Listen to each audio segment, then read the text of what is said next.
It starts with a hush. The halls of John F. Kennedy Airport stretch out, wide and shimmering under pale fluorescent lights. Seats once claimed by families from Tokyo, couples from Paris, and students from Sao Paulo now sit empty. The air is thick with memories, but thin with voices. Each rolling suitcase echoes down the long, silent corridors. A lone coffee stand flickers in the distance. The barista wipes counters, waiting for a rush that never comes. The monitors display flights, but fewer cities appear on the list. The world feels farther away, like a dream fading just before dawn. You can almost hear the absence, a silence so deep it rings in your ears. Outside, a plane taxis to the gate, but no crowd forms. No excited chatter in foreign tongues. Just the wind rattling against the big glass windows. It is a haunting emptiness, one that asks a question no one dares to answer yet. The fall in international visitors to the United States is not a gentle slope, it is a cliff. In 2019, nearly 80 million foreign tourists landed on American soil. By 2025, that number had dropped by nearly half. The world once came to America for Broadway, Grand Canyon sunsets, Silicon Valley dreams. Now the turnstiles spin slowly, counting only the footsteps of a lucky few. Airlines slash routes, hotels board up windows or turn off entire floors. Cities once bursting with taxis and tour buses stand still, their streets oddly quiet. The numbers paint a stark picture: billions in lost revenue, hundreds of thousands of jobs gone. Each empty hotel room tells a story of a trip not taken, of laughter lost. Tourism boards scramble to adjust. Ads once aimed at Europeans and Asians now target domestic travellers, but it isn't the same. The gap left by missing foreigners cannot be filled with weekend road trips. The hole is too deep. The world, it seems, has turned away. Why did the world stop coming? The reasons are many, and each one tightens the knot. New visa rules make entry a test of patience, money and luck. Embassy interview slots disappear for months. Background checks become a maze. For some, the idea of the American adventure is stopped at the first click. Safety fears grow. News of random violence, political protests, and the shadow of another pandemic fill foreign headlines. Parents in Seoul or Berlin tell their children, "Not this year." Maybe never. The promise of American safety no longer holds. Politics plays its part. Changing administrations bring shifting rules. Bans appear overnight. Trade wars chill the air. Some travelers fear they are not welcome. Each small change chips away at trust. America's doors, once wide open, now seem to close just as you reach them. Maria, a nurse from Madrid, saved for 5 years to see New York City. Her visa interview was cancelled twice. By the third time, the hope had faded. "Maybe next year," she whispers. But even she does not believe it now. Samir, who runs a diner near LAX, watches the door. Fewer suitcases roll in. His staff, once a bustling, laughing crew, has shrunk to just himself and his wife. "We know our regulars," he says, "but we miss the surprise, the stories from far away." Airport workers feel it too. Janitors clean less often. Taxi drivers wait longer for fares. It is not just money that is lost.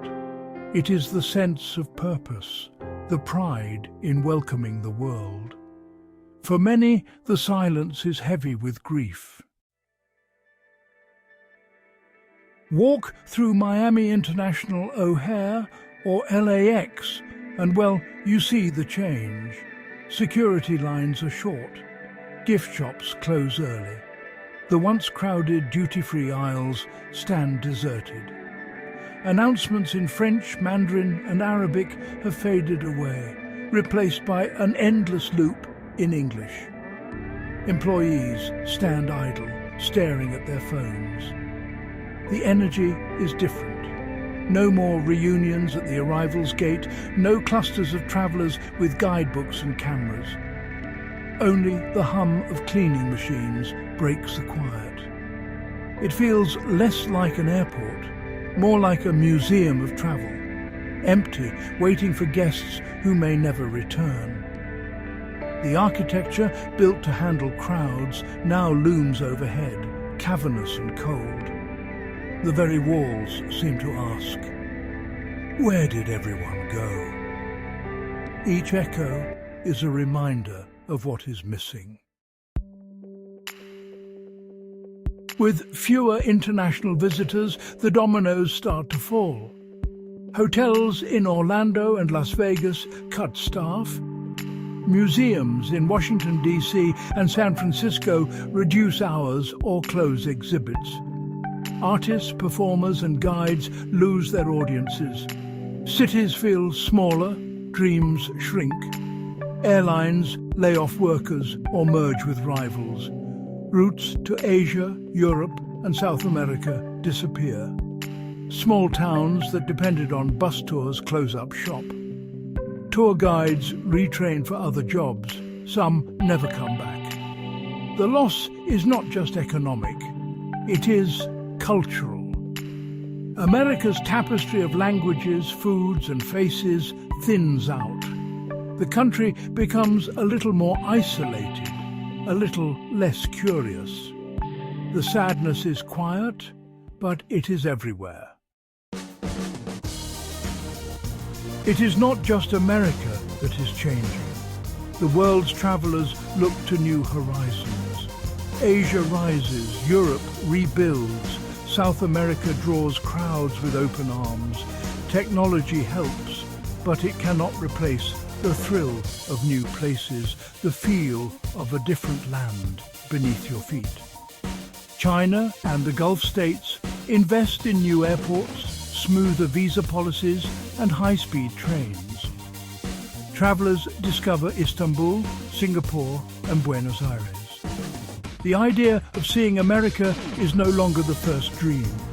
It is just one option among many. Global travel is shifting. The patterns are new, the rules rewritten. The American dream, once a beacon, now flickers in the distance. What does it mean when the world stops coming? For America, it is more than lost dollars. It is lost energy, lost exchange, lost possibility. The connection between people, the handshake, the shared smile, the story told over a meal, grows weaker. Some hope for a turnaround. Maybe next year, they say, maybe with new leaders, new policies, new hope. But others worry the change is permanent. That trust, once broken, is hard to rebuild. The world has moved on. Has America? The question hangs in the air, as empty as the terminal. What will fill the silence? Who will bring the world back? Night falls over the empty terminal. A janitor sweeps the floor, humming a song from her childhood. The quiet is complete. Outside, planes wait in the dark, engines cooling in the evening air. The world is still out there, spinning. Maybe one day the crowds will return. Maybe laughter and foreign voices will echo again in these halls. Or maybe the silence will last, and America's airports will become monuments to a time when the world came calling and the doors were open wide. We do not know what the future holds, but in the hush of these empty skies, the stakes have never felt higher. The world is watching. Will America answer, or will the silence become the new story it tells?